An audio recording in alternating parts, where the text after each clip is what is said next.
हाय दोस्तों, मैं वरमाला के पार्ट आज 3 लाया हूँ। जो पहले पार्ट 1 और पार्ट 2 पढ़ा दिया हूँ, उसमें स्वर्ण का बेसिक से पढ़ाया हूँ। आज इसमें हम पार्ट 3 में व्यंजन देखेंगे, जो बेसिक से पढ़ाऊँगा। तो सबसे पहले हम देखते हैं व्यंजन किसे कहते हैं। व्यंजन का सबसे पहले डिफिनेशन जानेंगे कि व्यंजन किसे कहते हैं। तो स्वर्ण की सहायता से बोली जाने वाली वर्ण को व्यंजन कहते हैं। जैसे एग्जाम्पल में मैं बता रहा हूँ कि जैसे बिना व्यंजन को बिना स्वर्ण की सहायता से हम नहीं बोल पाते हैं। जैसे में हम क बोलेंगे तो क का उच्चारण आ रहा है क प्लस अ, यानी हम स्वर्ण की सहायता ले रहे हैं अ। क आप बोलिएगा क, तो यानी अ यानी स्वर्ण की सहायता हम ले रहे हैं। तो आप लोग अच्छे समझ गए होंगे कि हम कहना क्या चाह रहे हैं कि बिना स्वर्ण की सहायता से हम व्यंजन को नहीं बोल पाते हैं। तो इसे हम व्यंजन कहते बिना नहीं बोल पाते हैं, इसे हम व्यंजन कहते हैं। चलिए आगे देखते हैं नेक्स्ट टॉपिक। यानी स्वरों के बिना व्यंजनों का उच्चारण संभव नहीं है। ये बिल्कुल सही है। हम अगर कुछ भी बोलते हैं, जैसे में छ बोलते हैं तो इसमें स्वर्ण है, तो इसमें अ यानी स्वर्ण की सहायता से हम छ बोलते हैं, तो इसी को हम व्यंजन कहते हैं।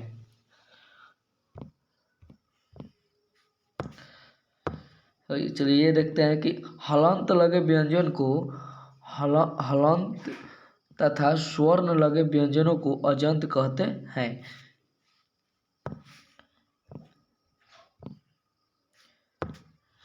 हिंदी व्यंजनों की संख्या 39 होती है। इसमें 25 स्पर्श व्यंजन, 4 अंतःस्थ व्यंजन, 4 उष्म व्यंजन और 4 संयुक्त व्यंजन और 2 द्विगुणित व्यंजन होते हैं। चलिए ये देखते हैं कि परंपरागत रूप से व्यंजनों की संख्या 30 यानी 33 होती है, 33 होती है। तो ये डायरेक्ट क्वेश्चन पूछता है, आप लोग से पूछ देगा कि परंपरागत रूप से व्यंजनों की संख्या कितनी होती है, तो यानी 33 होती है। तो आप लोग ये याद रखिएगा। तो यार 33 कौन कौन होता है, तो क से लेके ह तक होता है 33 व्यंजनों की संख्या परंपरागत रूप से। तो ये आप लोग याद रखिएगा, एग्जाम के व्यू से बहुत इंपॉर्टेंट है, ये क्वेश्चन बार बार पूछता है। चलिए, समान प्रत्येक व्यंजनों में अस्वर्ण मिला होती है। ये सही बात है कि प्रत्येक व्यंजन में अ मिला होता है। भिन्न स्वरों के साथ व्यंजनों का प्रयोग भिन्न प्रकार का होता है। तो ये भी बात अच्छा है, आप एग्जाम यहाँ दे दिया, आप लोग समझिएगा। जैसे में का ई में ये दीर्घी है, बड़ी में ये दीर्घी है, तो ये आप लोग समझिएगा। कु में कौन सा दीर्घी है, तो कु में ये है, छोटी ऊ है दीर्घी, स्वर्ण है।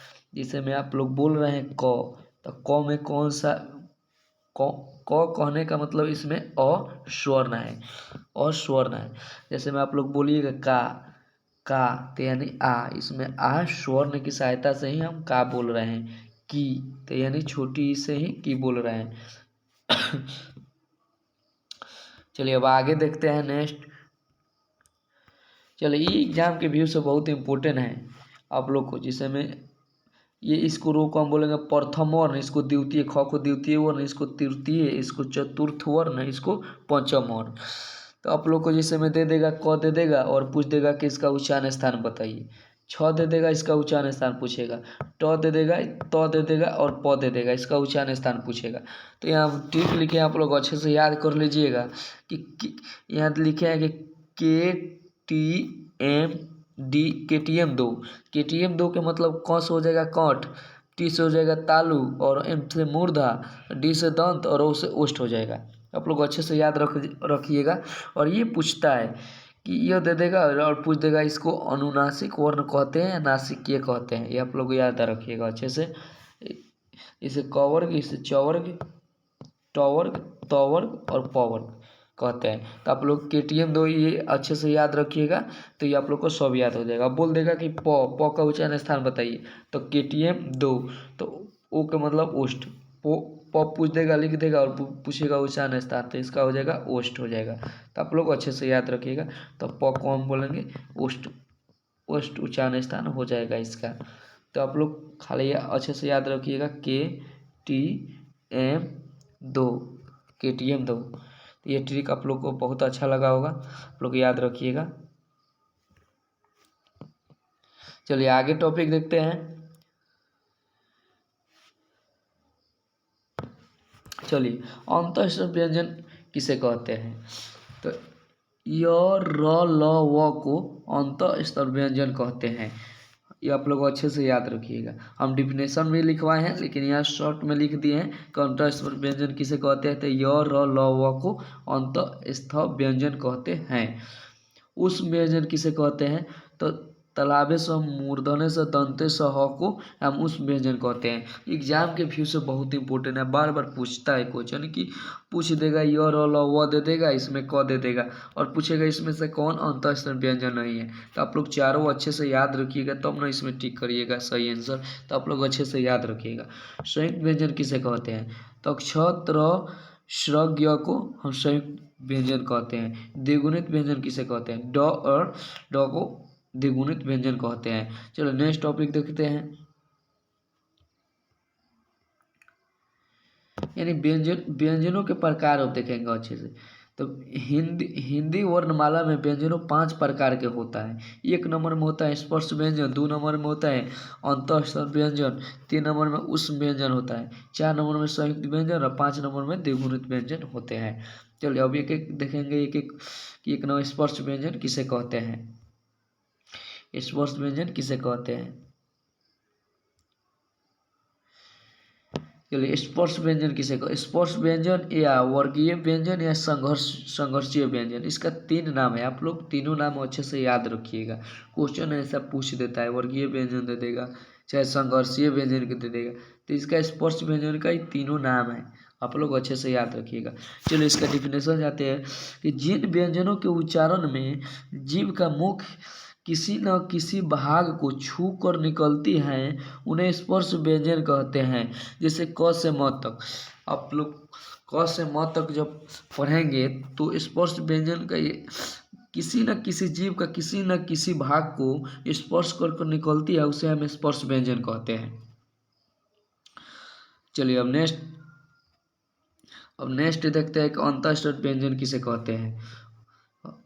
अंतःस्वर व्यंजन किसे कहते थे? जिन व्यंजनों का उच्चारण स्वर्ण और व्यंजनों इन्हें अंतःस्वर व्यंजन कहते हैं, चाहे अर्ध स्वर भी कहा जाता है। जैसे में वर्ण में है य र ल व। चलिए इस जैसे में दे देगा यो, इसका पूछेगा उच्चारण स्थान क्या है, तो उच्चारण स्थान तालु हो जाएगा और तालव्य भी देगा तो ये हो जाएगा। दोनों नहीं देगा, कोनो एक देगा। तालव्य देगा तो तालु नहीं देगा और तालु देगा तो ये नहीं देगा। तो आप लोग एक अच्छे से याद रखिएगा, दोनों में से कोई भी देगा तो एक मार दीजिएगा।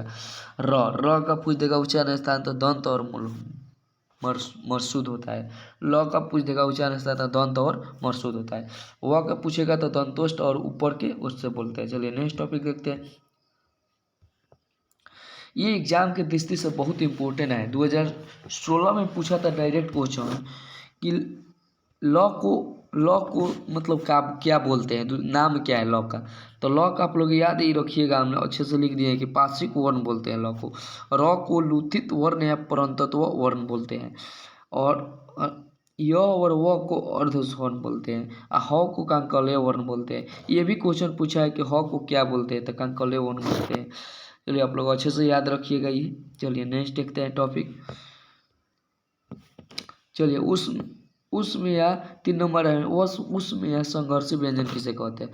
तो जिन ध्वनियों के उच्चारण में हवा मुख के रगड़ खाकर निकले तथा उसमें गर्मी पैदा करते उन्हें उस व्यंजन कहते हैं। चलिए एग्जाम्पल देखते हैं उदाहरण में। जैसे में तालाबे स मूर्धन्य स दंते स और ह, इसे आप बोलिएगा तो उसमें गर्मी पैदा करेगा, उसे उस व्यंजन कहते हैं। तो इसका उच्चारण स्थान हो जाएगा, यानी इसका उच्चारण स्थान हो जाएगा यानी तालाबे स के तालु और मूर्धा स के मूर्धना, दंते स के दंतमूल और ह को बोलते हैं कंकलय वर्ण, यहाँ लिख दिए हैं। ये इसका उच्चारण स्थान कंठ के भीतर हो जाएगा। चलिए आगे देखते हैं टॉपिक। 4 नंबर में देखते हैं संयुक्त व्यंजन। संयुक्त व्यंजन किसे कहते हैं? तो जो व्यंजन दो व्यंजनों से मिलकर बना होता है उसे संयुक्त व्यंजन कहते हैं। हिंदी वर्णमाला में 4 है। ये बहुत इम्पोर्टेंट है, आप उठाकर प्रीवियस वर्ष के एयू या बीएचयू का देखिएगा, ये सब क्वेश्चन पूछता है। कक्षा दे देगा, इसका पूछेगा कि उच्चारण से, तो आप लोग कक्षा कहने पर कक्षा का खंड करिएगा तो ये क प्लस मूर्धा वाला स हो जाएगा, मूर्धा वाला स हो जाएगा। तो आप लोग हिंदी में ये के एस एच से होता है कक्षा, तो के से हो जाएगा क और एस एच से हो जाएगा मूर्धा वाला स। तो इससे आप आसानी से याद रखिएगा। तरह होता है ती आर से तरह होता है, तो ती से हो जाएगा तो आप हलंत र, यानी आप लोग आसानी से याद रखिएगा।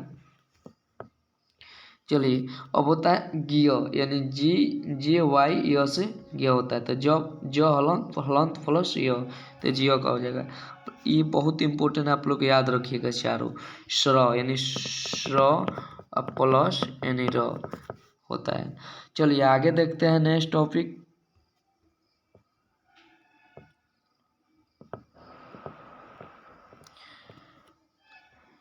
चलिए द्विगुणित व्यंजन या उत्तीक्षित व्यंजन किसे कहते हैं? जिनके उच्चारण में जीभ मूर्धा को स्पर्श करे और फिर झटके के साथ नीचे की ओर आए द्विगुणित या अतिक्षित वर्ण कहते हैं।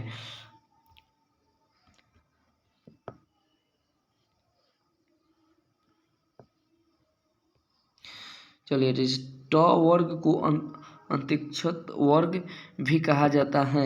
इन्हें द्विगुणित व्यंजन भी कहते हैं। जैसे हमें ड और द, ये दे देगा दोनों और पूछेगा इसका उच्चारण स्थान, तो इसका आप लोग दोनों को याद रखिएगा कि इसे द्विगुणित व्यंजन कहते हैं। इसका उच्चारण स्थान मूर्धा होता है, दोनों का मूर्धा होता है, मूर्धन्य भी इसे बोल सकते हैं। तो आप लोग ये वर्णमाला के पार्ट 3 है, आप लोग को अच्छा लगा होगा। और ये ऐसे कर हम, ये पार्ट 3 है, ऐसे और पार्ट 4 और पार्ट 5 होगा, जो एग्ज़ाम की दृष्टि से बहुत इम्पोर्टेंट है। आप लोग को पहले बेसिक में करा रहा हूँ, उसके बाद ऑब्जेक्टिव भी कराऊंगा। जो एग्ज़ाम में अगर आप लोग बेसिक अच्छे से पढ़ लेते हैं तो कोई भी एग्ज़ाम हो आप लोग बेसिक अच्छे से पढ़ लेते हैं तो ऑब्जेक्टिव नहीं छूटेगा। आप लोग पहले ही गलती करते हैं कि ऑब्जेक्टिव पढ़ते हैं, तो ऑब्जेक्टिव बनेगा कहाँ से? पहले अच्छे से इसको बार बार पढ़िए, बेसिक से पढ़िए, अच्छे से नोट्स अपना कॉपी में बनाइए, लिखिए, और पढ़कर मैं अच्छे से ऑब्जेक्टिव भी कराऊंगा, आप लोग ऑब्जेक्टिव करिए। तो चलिए नेक्स्ट वीडियो में मिलते हैं। चलिए।